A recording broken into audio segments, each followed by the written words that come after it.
Kur Asiria po zgjeronte fuqinë e saj, Etiopia duket se dërgoi një delegacion në Judë për të forcuar aleancën kundër Asirisë.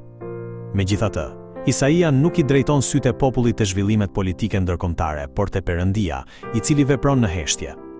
Edhe pse Perëndia mund të duket sikur po hesht për momentin, Isaia profetizon se kur të vi koha e caktuar prej tij, edhe Asiria do të bjerë në gjykimin e Perëndisë. Kjo tregon se fakti që Perëndia nuk shihet, nuk do të thotë se ai nuk ekziston ose se nuk vepron. Perëndia është i gjallë edhe sot dhe po përmbush me besnikëri vullnetin dhe planin e tij.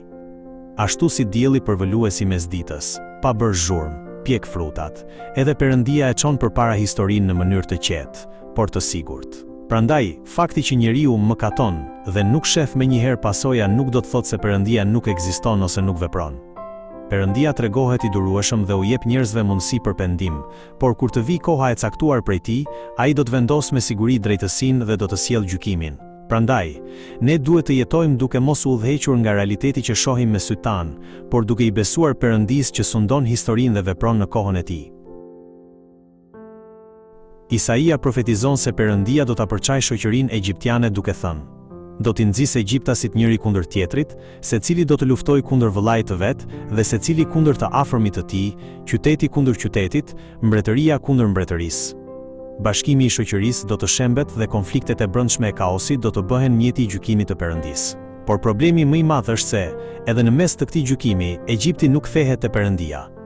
Ata kërkojnë ndihmë te idhujt, magjistarët, mediumët dhe fallxhorët.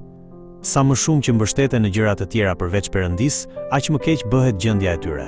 Si pasojë, bien në sundimin e një udhëheqësi mizor, lumi Nil thahet, ekonomia rënohet dhe mbar vendi zhytet në trazira të mëdha.